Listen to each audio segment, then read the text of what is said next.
Assalamualaikum warahmatullahi wabarakatuh. Waalaikumsalam Waalaikumsalam warahmatullahi warahmatullahi wabarakatuh. Nah, pada hari ini kita akan melanjutkan kuliah kita dengan topik metabolisme karbohidrat pada organisme perairan. Jadi saya mengambil materi dari beberapa sumber, salah satunya ini saya mengambil bahan kuliah dari IPB University. Kita tahu bahwa di budidaya perairan itu ikan itu harus dikasih makan, dan umumnya yang paling memberikan kontribusi harga yang termahal di dalam pakan itu adalah protein. Nah, selain protein, campuran di dalam pakan itu salah satunya adalah karbohidrat. Nah, karbohidrat ini secara harga itu lebih murah dibandingkan dengan protein dan lemak. Dan dalam metabolisme, karbohidrat ini kemudian diproses untuk menghasilkan ATP. Nah, ATP ini adalah sumber energi untuk organisme atau ikan itu melakukan pergerakan. Jadi dia bisa bergerak menghindari predator atau bergerak mengejar mangsa, itu karena adanya ATP. Kemudian ikan melakukan osmorgulasi, bagaimana dia mengatur kehidupannya pada konsentrasi salinitas yang bisa naik, bisa turun daripada preferensinya, itu juga berkat pemanfaatan energi dari ATP. Nah, kemudian transmisi saraf dan respon sensoris, bagaimana ikan bisa mengetahui kalau ada bahaya, ada predator, itu karena adanya persarafan, ya, sistem saraf yang terdiri dari saraf sensoris yang menangkap bahwa misalnya ada predator, kemudian direspon melalui perintah dari saraf pusat untuk diperintahkan kepada saraf motorik untuk melakukan pergerakan menghindari predator. Jadi pergerakan atau penjalaran stimulus atau komunikasi dari organ sensoris sehingga kemudian ikan lari itu merupakan transmisi saraf yang juga bisa bekerja dengan baik karena adanya energi dari ATP.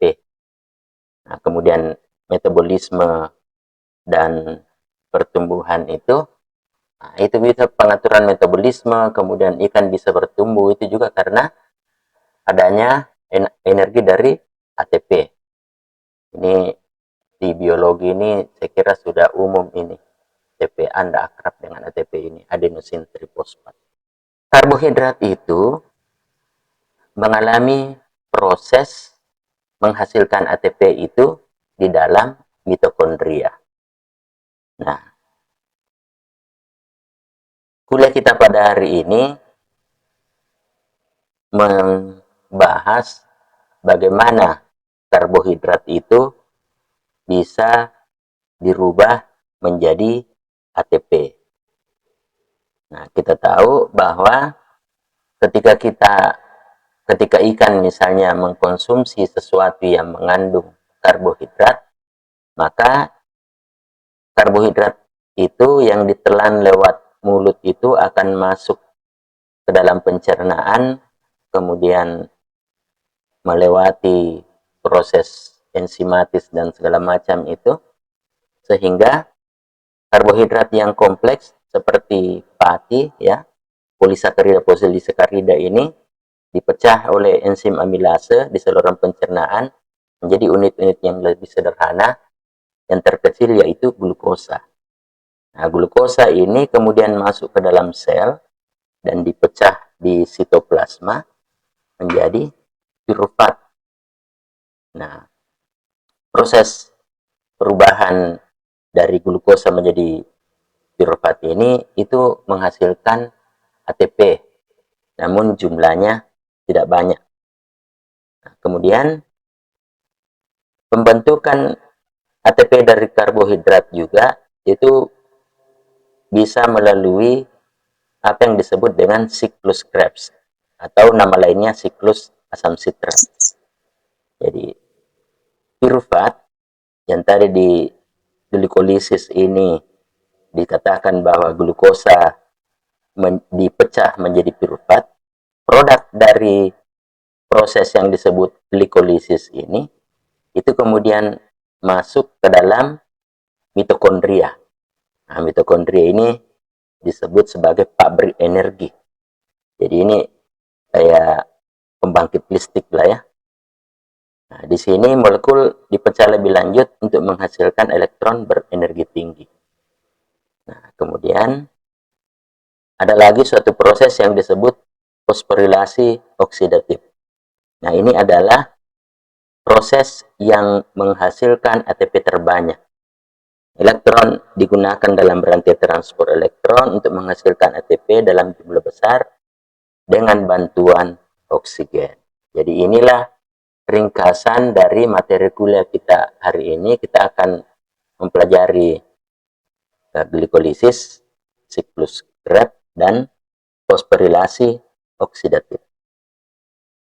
Nah, jadi secara umum mekanisme untuk menghasilkan ATP adenosin trifosfat di dalam sel itu ada 3 cara. Yang pertama, melalui mekanisme yang disebut sebagai fosforilasi tingkat substrat. Itu yang pertama. Kemudian yang kedua, fosforilasi oksidatif. Atau nama lainnya kemiosmosis. Kemudian yang ketiga, fotofosforilasi. Nah, ini spesifik untuk tumbuhan ya. Jadi reaksi terang fotosintesis. Nah, pembentukan ATP adenosin trifosfat itu secara umum berlangsung dengan menambahkan adenosin difosfat di artinya 2, itu ketambahan dengan 1 fosfat. Jadi kita melangkah ke fosforilasi tingkat substrat. Jadi fosforilasi tingkat substrat adalah proses bagaimana suatu gugus fosfat yang berasal dari suatu molekul organik ditransfer ke ADP, sehingga ADP itu D ini difosfat dengan ketambahan 1 fosfat ini dia menjadi trifosfat ya. Jadi ini tadinya ADP, adenosin difosfat, hanya 2 P-nya, tetapi dengan bantuan enzim 1 molekul fosfat ditransfer dari suatu molekul organik tertentu, sehingga yang tadinya 2 ini berubah menjadi 3. Nah, inilah setelah 3 dia menjadi adenosin trifosfat, membentuk molekul organik baru. Jadi di sini step-stepnya, substrat berenergi tinggi berikatan dengan enzim, kemudian ada transfer fosfat, gugus fosfat ditransfer dari substrat ke ADP, kemudian terjadi pembentukan ATP. Nah, contoh tingkat fosforilasi tingkat substrat, misalnya dalam proses glikolisis, pembentukan ATP dari 1,3 bifosfogliserat dan fosfoenol pirufat itu mendapatkan fosfat dari suatu molekul tertentu, sehingga dari D ini ADP menjadi ATP, adenosin trifosfat. Kemudian di siklus Krebs ada pembentukan ATP dari suksinil CoA menjadi suksinat. Jadi ini juga ada pembentukan ATP karena ada perpindahan fosfat dari suatu senyawa yang lainnya. Nah, kemudian fermentasi. Nah, selama fermentasi, kita tahu fermentasi itu adalah proses pembentukan ATP tanpa oksigen ya. Jadi pembentukan ATP selama fermentasi alkohol dan atau asam laktat ini terjadi pembentukan ATP dengan proses fosforilasi tingkat substrat. Nah, kita melangkah ke pembentukan ATP tadi itu yang nomor 2 ya. Jadi mekanisme pembentukan ATP yang nomor 2 ini adalah disebut fosforilasi kemiosmotik ya, kemiosmotik, fosforilasi kemiosmotik. Jadi di sini di dalam pembentukannya ini itu melibatkan pemanfaatan energi dari transfer elektron. Jadi kita tahu bahwa NADH ini, jadi elektron dari NADH dan FADH2. Jadi dalam transfer elektron ini ada suatu molekul yang disebut NADH ini ya.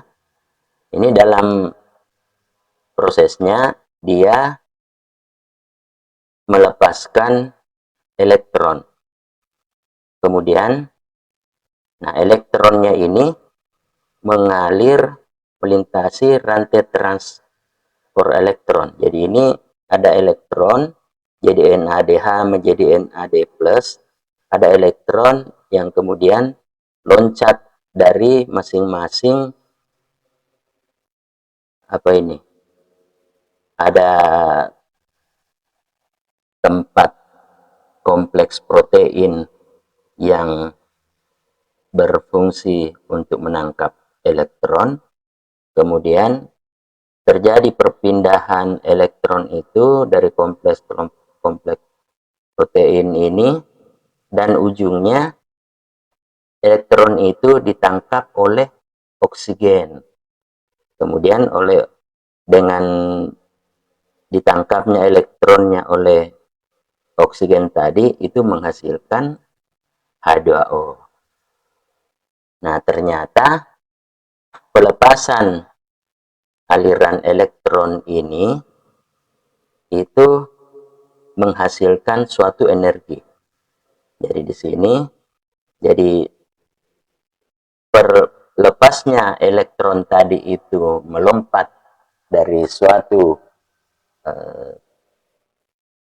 protein atau penerima elektron ke penerima elektron berikutnya, kemudian tiba di oksigen, itu ternyata melepaskan energi ya. Jadi setiap kali elektronnya berpindah itu terdapat energi yang dilepaskan.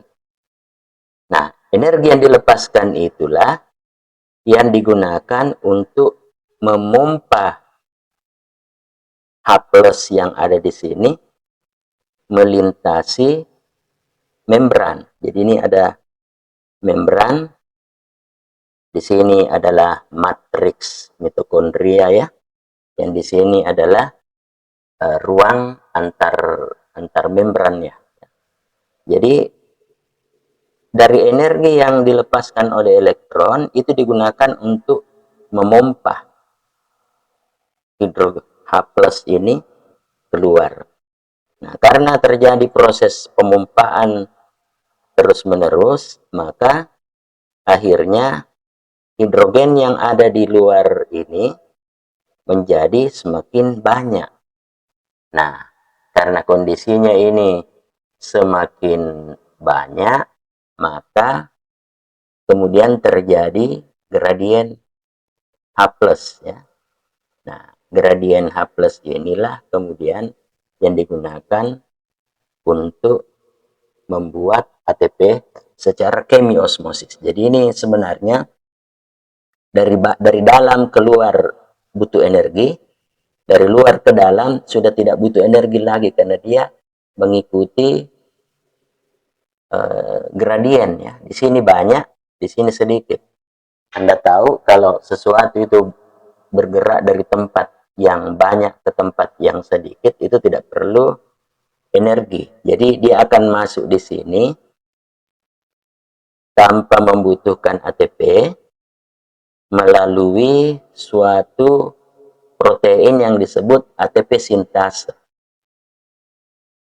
Nah, ternyata pergerakan masuknya H+ ini melalui ATP sintase itu menggerakkan, ya, seperti air menggerakkan turbin di pembangkit listrik tenaga air, ya. Jadi begitu gambarannya. Sehingga ini menghasilkan energi. Energi itulah kemudian yang digunakan untuk membantu perubahan ADP menjadi ATP melalui penangkapan satu fosfat, ya, dari molekul-molekul yang ada ataupun dari ada tadi pool di sini, ya. Jadi sehingga terjadi atau terbentuk ATP. Itu pembentukan ATP cara yang kedua. Nah, jadi ini sudah diulang tadi ini, ya. Nah, jadi terbentuk ATP, kemudian jadi tahapan fosforilasi kemiosmotik ini, proton dipompa ke ruang antarmembran, kemudian proton mengalir kembali matriks melalui ATP sintase. Jadi ini sejenis proteinnya namanya ATP sintase. Kemudian energi dari aliran proton ini digunakan untuk membentuk ATP. Nah, di sini dikatakan bahwa energi potensial karena adanya gradien proton digunakan untuk membuat ATP. Jadi ini masuk, ya, masuk ke sini menghasilkan energi, kemudian energi itulah yang digunakan untuk merubah ADP menjadi ATP. Nah, kemudian di sini didalami peran rantai transport elektron. Jadi tadi disebutkan ada NADH, ada FADH2. Jadi itu adalah donor elektron dari siklus Krebs. Kemudian ada komponen yang kedua, yaitu yang berwarna biru-biru ini, itu adalah protein yang mentransfer elektron. Jadi ada kompleks 1 sampai 4. Kemudian ada energi elektron digunakan untuk memompa H. Kemudian ada reduksi H2O. Jadi ini yang perlu diperhatikan, bahwa proses transport elektron ini membutuhkan suatu terminal atau akhir dari perpindahan elektron. Akhir dari perpindahan elektron itu, atau kalau boleh disebut terminalnya, itu adalah oksigen. Nah, jadi setelah ada oksigen, maka inilah akhirnya oksigen itu tereduksi menjadi air. Jadi mengapa organisme tidak bisa hidup kalau tidak ada oksigen? Karena ketika terjadi transfer elektron di kompleks 1 sampai 4 ini, kemudian katakanlah tidak ada oksigen di sini, maka ini akan mengalami, ya, mungkin kalau sehari-hari kita analogikan dengan jalan raya, pasti terjadi kemacetan. Jadi kalau ada suatu kumpulan atau armada pengangkutan, armada bus misalnya, kemudian yang paling depan tidak bisa masuk ke terminal, maka pasti kendaraan di belakangnya itu akan menumpuk. Nah, inilah kemudian yang akan menjadi penyebab terjadinya kematian. Itu kalau penjelasan dari aspek biokimianya, ya, bahwa O2 dibutuhkan sebagai terminal dari transfer elektron itu, supaya tetap proses transfer elektron ini berjalan terus, menghasilkan energi untuk mendorong H+-nya ini keluar ke sini, kemudian setelah terjadi perbedaan muatan, di mana ada gradien H plus di sini yang menumpuk, dia akan masuk ke sini, memutar ATP sintetase ini menghasilkan energi, sehingga ADP berubah menjadi ATP. Nah, kemudian mekanisme pembentukan ATP yang ketiga ini adalah fotofosforilase. Jadi dari kata foto artinya kelihatannya bahwa reaksi terang fotosintesis.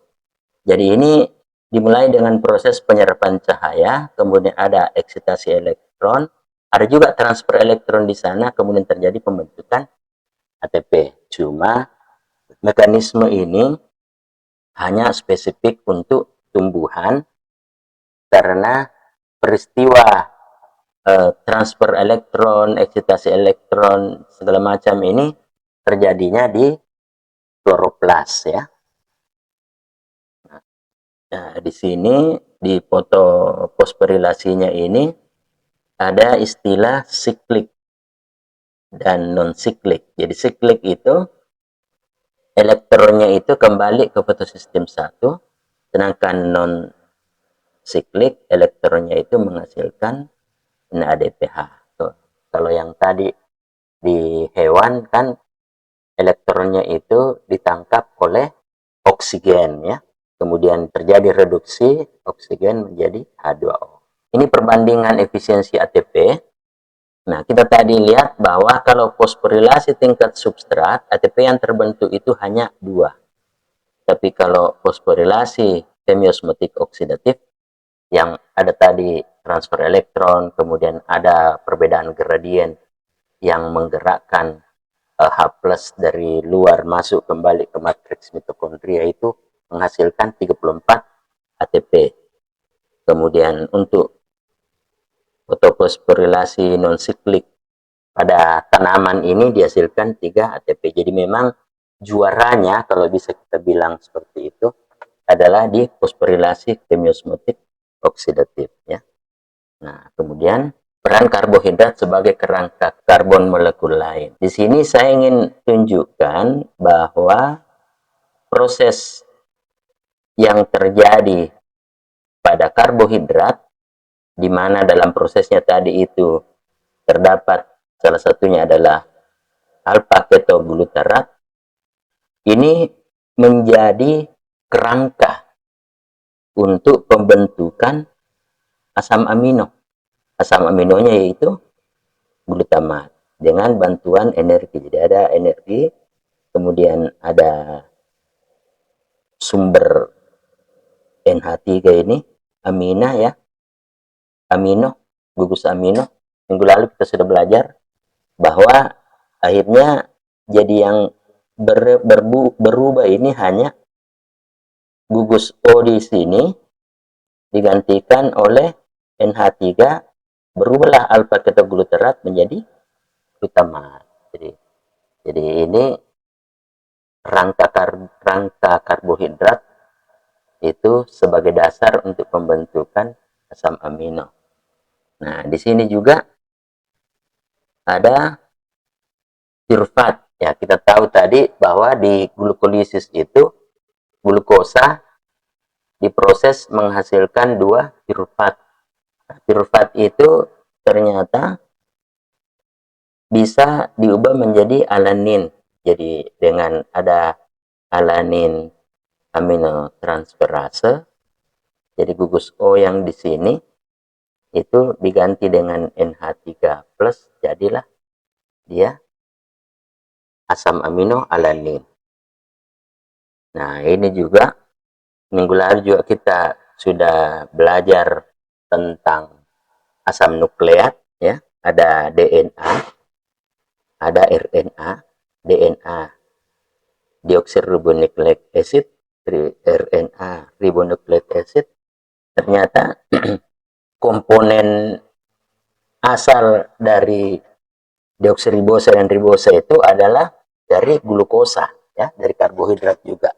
Jadi dari sini kita bisa tunjukkan bukti bahwa jadi karbohidrat bisa membentuk komponen atau molekul lain yaitu asam amino, dan molekul lainnya lagi, yaitu deoksiribosa dan ribosa yang ujung-ujungnya nanti adalah bagian dari asam nukleat. Nah, jadi ini lintasan utama metabolisme karbohidrat. Nah, kalau kita makan, kemudian dikunyah, lalu ada masuk dalam pencernaan, dia berubah menjadi glukosa. Nah, kemudian masuk dalam proses glikolisis, yaitu glukosa fosfat, iosa fosfat, kemudian piruvat. Nah, piruvat ini adalah materi yang kemudian diproses menjadi asetil-CoA. Nah, asetil-CoA inilah yang menjadi bahan baku untuk masuk di siklus Krebs tadi, yang kita sebut sebagai siklus asam sitrat. Nah, ternyata dari piruvat tadi ini bisa menjadi bahan dasar seperti tadi digambarkan, piruvat menjadi alanin begitu ya. Nah, ini bisa jadi asam amino kemudian jadi protein. Kemudian di sini bisa juga dari glukosa fosfat berubah jadi tirosa fosfat itu, atau dari jalur asetil CoA itu berubah menjadi dapat dihasilkan asam lemak. Nah, kemudian yang DNA RNA tadi lewat ribosa fosfat ya.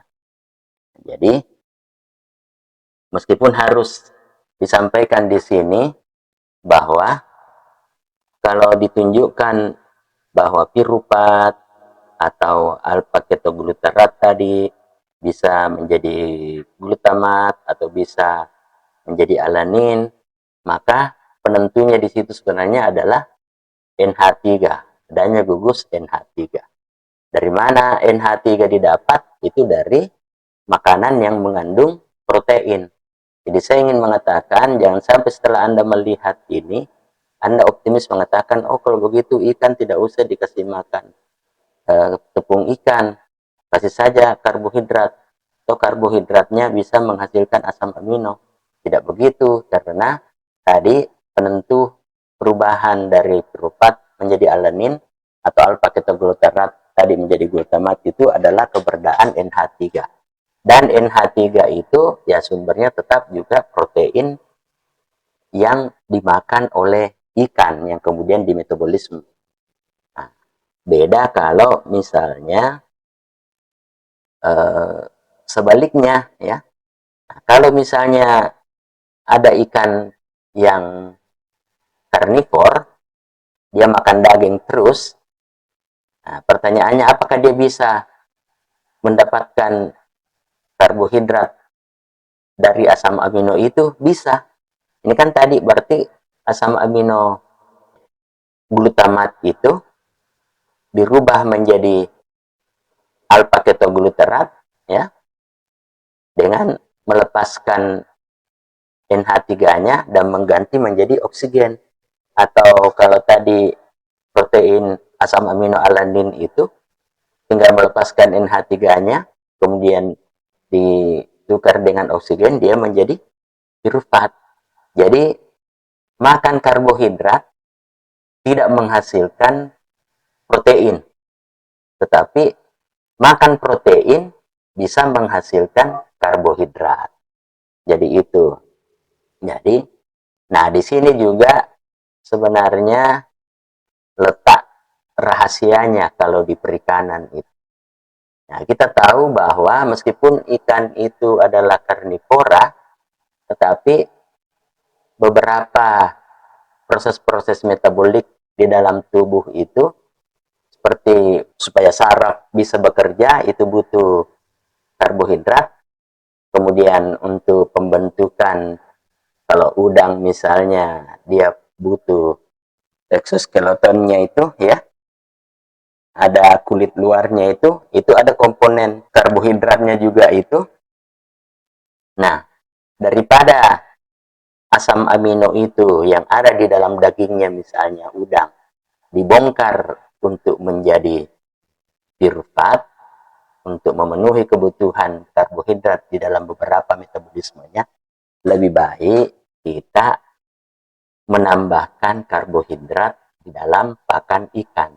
Nah, tetapi ada juga suatu masalahnya ya, kalau misalnya ikannya ikan karnivor, kemudian kita menambahkan begitu terlalu banyak karbohidrat, maka ikan ini ternyata tidak punya enzim atau hormon untuk, seperti kalau pada manusia kan ada hormon insulin. Kalau terlalu banyak karbohidrat di dalam darah, maka dia bisa dengan bantuan insulin itu dirubah menjadi glikogen, dirubah menjadi bentuk-bentuk lain sehingga tidak terlalu banyak glukosa di dalam darah. Tetapi ikan karnivora ternyata tidak punya kemampuan itu. Hormon-hormon itu mengalami reduksi. Sehingga kalau kita terlalu banyak memberikan karbohidrat pada pakan ikan, akan terjadi gejala seperti kencing manis pada manusia mungkin ya. Jadi ikannya juga terlalu banyak karbohidratnya. Ya, kalau ikannya menjadi terlalu banyak karbohidratnya, pasti secara metabolisme butuh lagi upaya-upaya untuk mengurangi itu, entah dengan cara-cara bagaimana yang pada akhirnya bisa saja menyebabkan ikan itu tumbuhnya tidak maksimal, atau jangan-jangan bisa menyebabkan penyakit-penyakit tertentu yang baru ya. Jadi dari sini kita akan mendapatkan gambaran ya, bagaimana perlintasan-perlintasan metabolisme dari karbohidrat ke tiga komponen makromolekul lainnya, yaitu protein dan lemak. Nah, jadi ini tadi ringkasannya ya. Jadi senyawa antar karbohidrat, ribosa 5 fosfat itu menjadi DNA RNA. Ini untuk penurunan sifat-sifat genetis ya. Kemudian alfa ketogluterat ini berubah menjadi glutamat. Ini glutamat itu untuk pertumbuhan jaringan. Asetil-CoA ini untuk asam lemak. Jadi ada jalur asetil-CoA masuk di siklus Krebs, ujung-ujungnya juga akan berubah menjadi lemak. Kemudian glukosamin, ini glukoprotein, ini untuk imunitas, khususnya pada ikan mengapa banyak lendirnya, ya itu satu cara mempertahankan diri supaya jangan bakteri-bakteri atau apa tidak masuk, jadi dia bagian dari imunitas. Kemudian katabolisme dan strategi bertahan hidup di air. Jadi kita fokus pada glikolisis, siklus Krebs, dan respirasi seluler. Jadi kemudian ada juga kita akan membahas mengenai jalur anaerobik pada ikan-ikan pemakan dasar. Jadi kita tahu bahwa ikan-ikan yang hidupnya di dasar itu kondisinya kondisi miskin oksigen. Nah, lalu bagaimana dia bisa mempertahankan hidupnya? Sementara tadi kita gambarkan bahwa dalam transfer elektron itu dari beberapa protein-protein yang menjadi penerima atau reseptor elektron itu, ujung-ujungnya nanti reseptor terminalnya adalah oksigen. Bagaimana kalau kurang oksigen? Bagaimana ikan itu dapat mempertahankan kehidupannya? Maka disinilah dia akan memanfaatkan jalur anaerobik. Nah, ini bagaimana ikan mendapatkan energi untuk bernafas? Ya, tentunya ada glukosa ya, kemudian ada oksigen, kemudian tadi itu hasilnya akhirnya adalah ATP. Jadi kalau kita mereview lagi ini, bahwa ada 3 cara tadi untuk mendapatkan ATP. Ini adalah metode dengan memanfaatkan oksigen. Jadi pertama adalah glikolisis. Jadi proses glikolisis ini glukosa menghasilkan asam pirufat, kemudian menghasilkan ATP. Nah, asam pirufat ini kemudian melewati dulu suatu proses lagi untuk mendapatkan asetil-CoA dengan melepaskan karbon dioksidanya ya. Asetil-CoA inilah yang masuk di siklus Krebs. Nah, ini juga akan menghasilkan karbon dioksida. Nah, dari siklus Krebs ini ada tadi dikatakan pelepasan elektron dari NADH dan FADH2. Nah, inilah elektron yang dilepaskan ini kemudian masuk ke dalam rantai transport elektron yang ada digambarkan tadi itu ya, yang terminalnya adalah oksigen. Nah, kemudian dengan adanya energi yang dihasilkan oleh pelepasan elektron, maka terjadi perpindahan H+ dari matriks mitokondria keluar ke ruang antar sel, sehingga kemudian lama-kelamaan H+ menjadi banyak di ruang antar selnya itu, sehingga kemudian terjadi perbedaan gradien, kemudian dipompa masuk melalui mekanisme kemiosmosis sehingga menggerakkan ATP sintase tadi itu menghasilkan energi sehingga menghasilkan lagi ATP ya. Jadi ini namanya fosforilasi kemiosmosis. Nah, kemudian jadi ini ada ringkasannya, ada glikolisis, siklus Krebs, kemudian ada rantai transport elektron. Ya, tahap pertama glikolisis. Glikolisis ini adalah perubahan glukosa menjadi asam pirufat. Jadi beberapa tahapnya ini, glukosa kan ada 6 atom karbonnya. Nah, kemudian mengalami fosforilasi berarti ada penambahan fosfat. Kemudian ada pembelahan lagi sehingga dia menjadi 2 molekul dengan 3 karbon. Sehingga dari 6 tadi ini kemudian berubah menjadi 3 karbon, berarti dia menghasilkan 2 molekul. Nah, itulah glukosa menghasilkan 2 asam pirufat ya. Jadi di sini glukosa 6 fosfat, fruktosa 6 fosfat, fruktosa 1 6 difosfat ya. Ini semua kemudian proses glikolisis ada 1,3 fosfogliserat, 3 fosfogliserat, 2 fosfogliserat, fosfoenol pirufat, akhirnya menjadi pirufat. Jadi glikolisis ada jalur metabolisme yang merubah glukosa C6H12O6 menjadi pirufat, dan pada sebagian besar organisme terjadi pada bagian cairan sel atau sitosol. Energi bebas yang dilepaskan dalam proses ini digunakan untuk membentuk molekul berenergi tinggi ATP dan nikotinamida, jadi NADH ini ya, nikotinamida adenin nukleotida NADH. Kemudian glikolisis merupakan rangkaian 10 reaksi yang dikatalis oleh enzim. Jadi ini glikolisis 10 reaksi ya. Mungkin saya tidak akan meminta Anda untuk menghafalnya, tetapi memahami bahwa glikolisis itu intinya adalah perubahan glukosa menjadi asam pirufat. Nah, kemudian apa glikolisis ya, glikolisis itu intinya adalah dari glukosa berubah menjadi asam pirufat. Nah, jadi ini glikolisis menjadi asam pirufat, 2 molekul asam pirufat dengan beberapa fase ini. Jadi fase persiapan atau investasi energi, di mana di sini dia membutuhkan 2 ATP ya.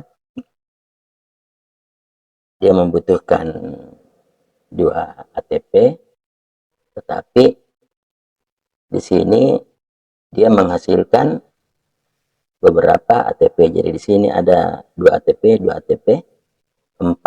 Nah, jadi dia bermodalkan 2 ATP, tapi dia menghasilkan 4 ATP. Jadi glikolisis Kalau kita ditanya berapa ATP yang dihasilkan dari proses glikolisis, nah kita menyebutkan bahwa glikolisis itu menghasilkan 4 ATP, tetapi di awal proses dia butuh 2 ATP. Jadi investasi 2 hasil 4, jadi keuntungan 2. Begitulah lokasi glikolisis di sitoplasma terjadi di cairan sel, tidak memerlukan oksigen. Kemudian enzim glikolisis bekerja tanpa organel khusus, proses universal di semua sel.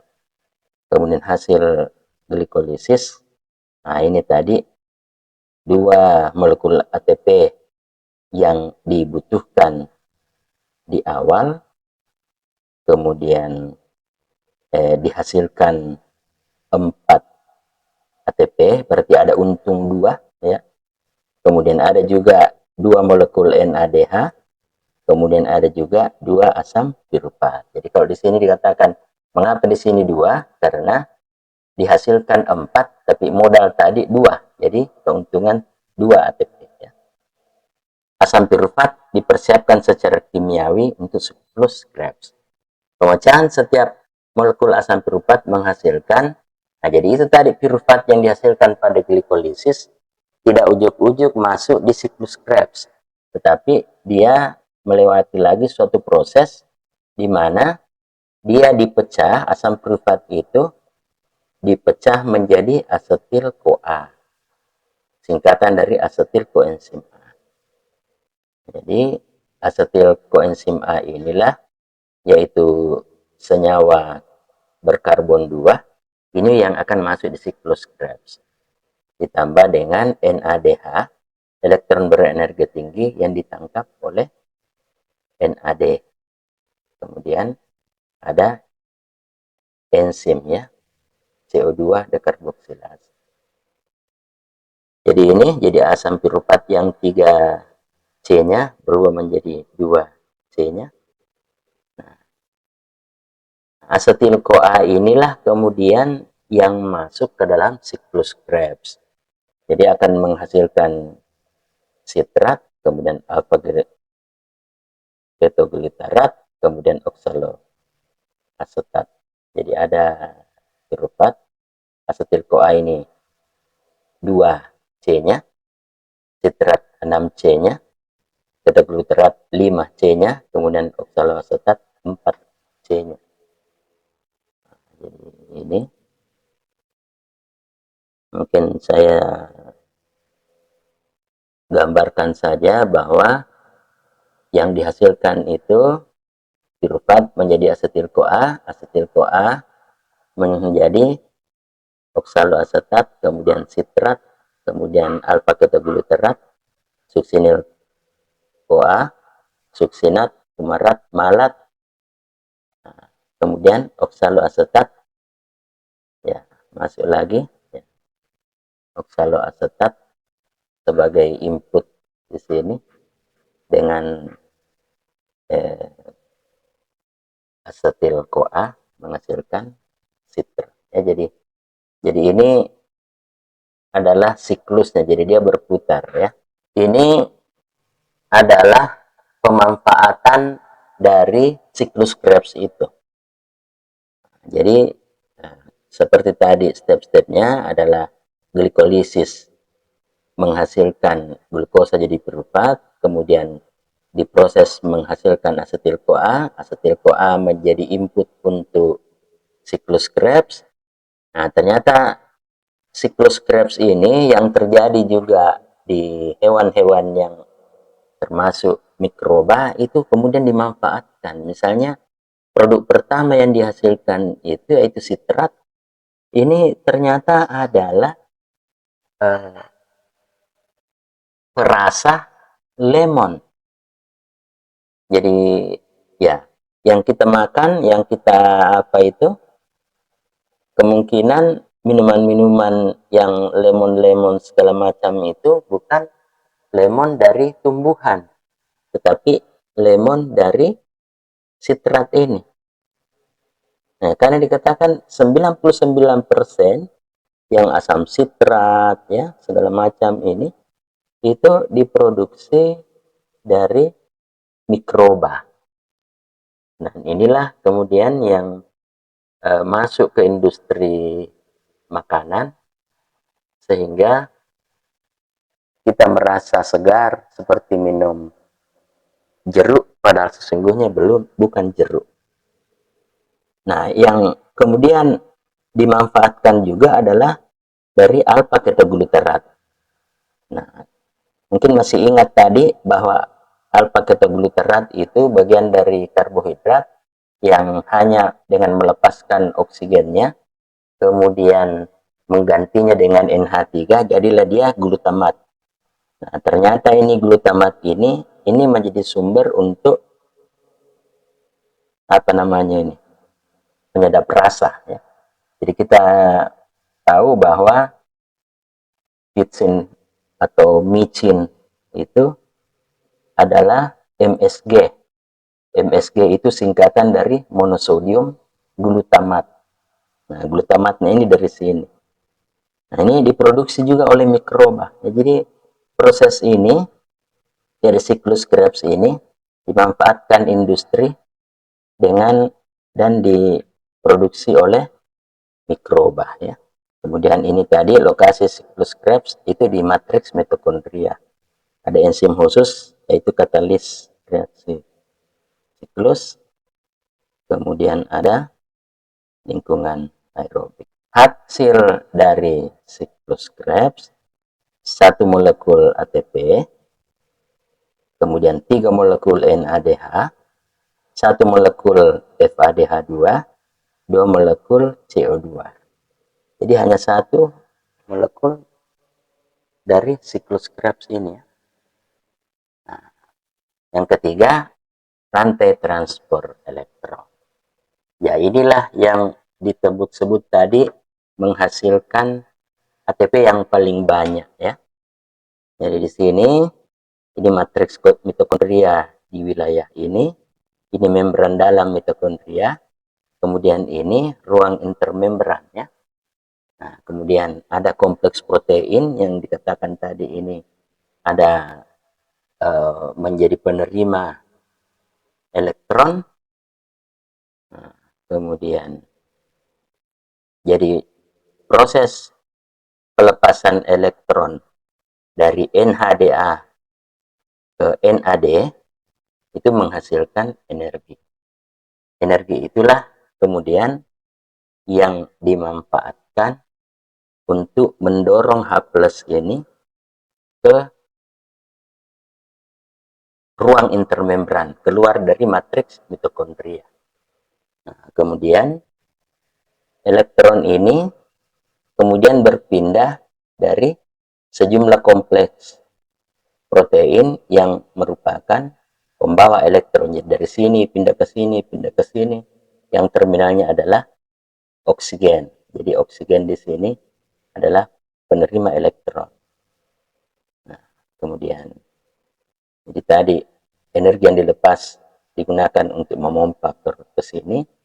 Kemudian di sini karena sudah banyak H+ di sini, maka H+ itu dipompa balik melalui energi gradien ya, masuk kembali ke matriks mitokondria, dan ATP sintase ini ibaratnya seperti turbin ya.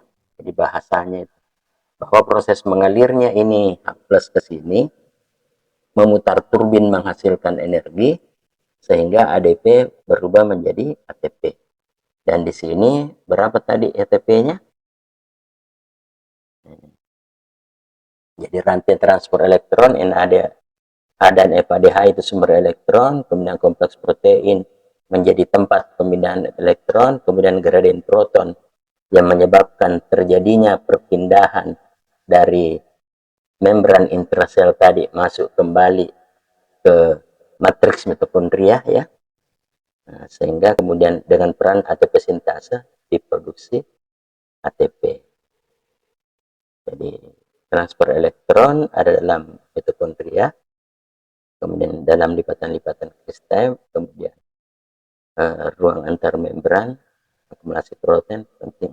Ya, jadi dari proses pembentukan ATP tadi itu, di sini dirincikan bahwa glikolisis menghasilkan 2 ATP, siklus Krebs menghasilkan 2 ATP, kemudian fosforilasi oksidatif menghasilkan 34 ATP, sehingga ATP totalnya menjadi 38. Jadi glikolisis tadi ini 2 ATP, kemudian asam dari 2 piruvat dan 2 NADH, siklus Krebs 1 molekul per siklus, NADA 3 molekul per siklus, kemudian 1 molekul per siklus FADH, 2 molekul produk samping CO2. Jadi, nah, kenapa di sini 2? Karena setiap glikolisis menghasilkan 2 piruvat.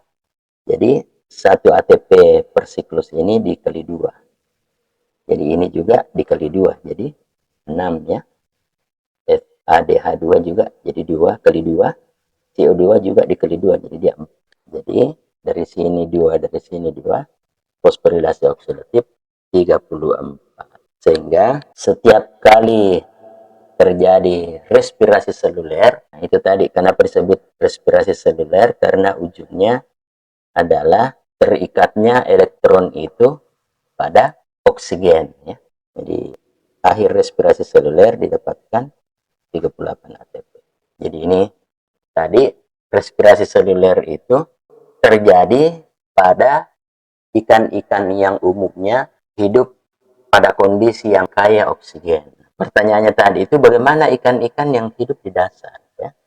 Jadi mekanisme dasar pelepasan dan penyimpanan energi atau ATP dihasilkan setelah elektron ditransfer dari senyawa organik ke O2 ya. Jadi ini proses respirasi pernapasan atau respirasi, glukosa tambah oksigen menghasilkan 6 karbon dioksida, 6 air dan energi ATP. Kemudian pembawa hidrogen yaitu NAD dan FAD itu mengangkut elektron juga. Jadi enzim melepaskan elektron dari bahan bakar atau senyawa organik dan mentransfernya ke NAD. Jadi ini tadi terjadi oksidasi, ini hidrogennya ditangkap oleh NAD menjadi NADH. Apa fungsi utama pembawa hidrogen? Transfer elektron, oksidasi reduksi, metabolisme energi, keseimbangan redoks. Nah, kemudian struktur molekul NAD dibandingkan dengan struktur molekul FAD.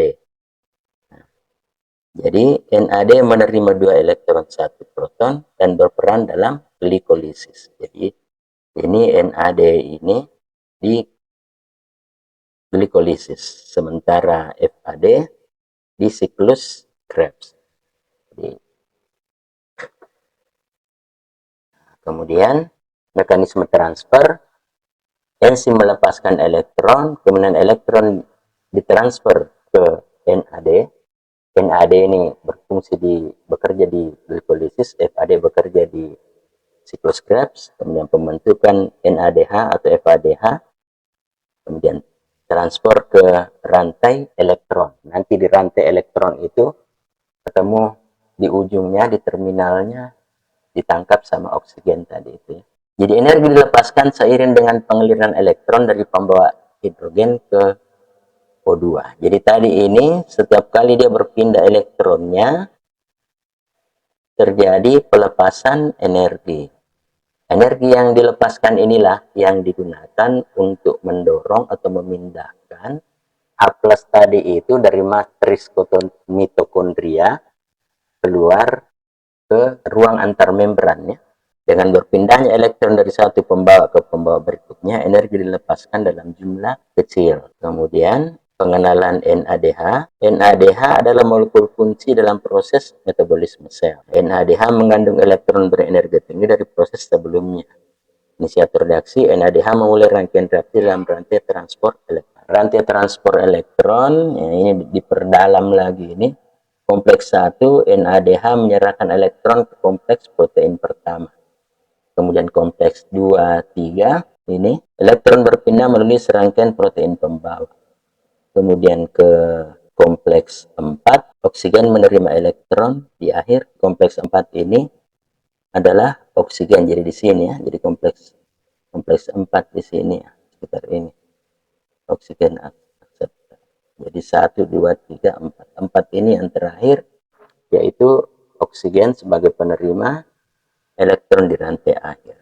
Peran oksigen adalah akseptor elektron akhir. Oksigen menerima elektron di akhir rantai menjadi air. Kemudian penggerak reaksi, afinitas oksigen terhadap elektron mendorong aliran. Nah, ini pertanyaannya, bagaimana kalau ikannya berada dalam kondisi kekurangan oksigen, kondisi anaerob. Jadi fermentasi terjadi dalam lingkungan tanpa oksigen bebas. Ini memaksa sel untuk mencari alternatif produksi energi. Jadi kalau tidak ada oksigen, bagaimana proses menghasilkan ATP itu pada organisme tertentu? Sementara tadi dikatakan bahwa ketika transport elektron berlangsung, ada pelepasan energi, yang itulah yang mendorong H+ keluar dari matriks mitokondria, keluar ke ruang antar membran. Bagaimana kalau tidak ada oksigen? Apakah tidak ada proses seperti itu? Kemiosmosis. Ini kalau glikolisis, sel hanya menggunakan jalur glikolisis untuk menghasilkan ATP dalam jumlah terbatas. Ini adalah langkah awal fermentasi. Jadi, kalau glikolisis, kita lihat tadi itu tidak butuh oksigen. Jadi, glikolisis tetap bisa berlangsung, tetapi proses akhir, yaitu transfer elektron yang tadi disebut sebagai osmosis itu tidak akan berjalan. Jadi untuk glikolisis, NAD itu didaur ulang. Nah, kemudian pada fermentasi, NAD itu bisa diregenerasi tanpa oksigen. Ini ada dua jenis utama fermentasi. Yang pertama adalah fermentasi alkohol yang menghasilkan etanol dan CO2, nah, umum pada ragi. Kemudian fermentasi asam laktat, menghasilkan asam laktat, terjadi pada bakteri dan sel otot. Jadi ini juga terjadi pada sel otot hewan ini ya, khususnya pada ikan yang tinggal di kedalaman tertentu yang oksigennya rendah. Nah, ini kalau alkohol, nah, glukosa memasuki jalur glikolisis, glikolisis dipecah menjadi 2 molekul asam pirufat. Saya kira ini peristiwa normal saja ini karena glikolisis tidak butuh oksigen. Nah, kemudian dihasilkan 2 ATP dan 2 NADH per glukosa. Jadi ini yang kemudian dihasilkan 2 ATP ini dari proses glikolisis ini ya, itu di tahap 1. Kemudian tahap kedua, dekarboksilasi. Jadi asam pirufat kehilangan karbon dioksida membentuk asetaldehid. Jadi asam pirufat tadi yang dari glikolisis menjadi asetaldehida. Kemudian asetaldehida direduksi menjadi etanol. Nah, reduksinya menggunakan NADH. Terbentuklah etanol dan karbon dioksida sebagai produk akhir. Etanol itulah yang menjadi apa yang kita kenal ada di tape, ada di wine ya, yang jadi industri yang bagi orang-orang yang suka pada ini ya. Jadi pada kondisi anaerob, sel menggunakan glikolisis saja untuk menghasilkan sejumlah kecil ATP. Kemudian sel memiliki cara mendaur ulang NAD. Nah, jadi asam pirufat dirubah menjadi etanol dan CO2. Jadi ini tadi glikolisis menghasilkan asam pirufat. Asam pirufat dilepaskan karbon dioksida, terbentuk 2 asetildehid. Nah, asetildehid ini kemudian melepaskan elektronnya menjadi etanol. Nah, bagaimana aplikasi fermentasi alkohol, saya kira ini di pembuatan minuman beralkohol, kemudian pembuatan roti, kemudian bagaimana yang terjadi pada otot. Jadi fermentasi asam laktat adalah proses di mana yang lebih sederhana dari fermentasi alkohol. NADH digunakan langsung untuk mereduksi asam pirufat menjadi asam laktat. Jadi ini ada glukosa lewat glikolisis menjadi asam pirufat langsung jadi asam laktat. Jadi fermentasi asam laktat, asam pirufat diubah menjadi asam laktat digunakan untuk ini pembuatan keju dan yogurt ya misalnya. Jadi glikolisis menghasilkan pirufat, kemudian ini menghasilkan asam laktat. Ya, jadi ini untuk industri ya, untuk pemanfaatan industri.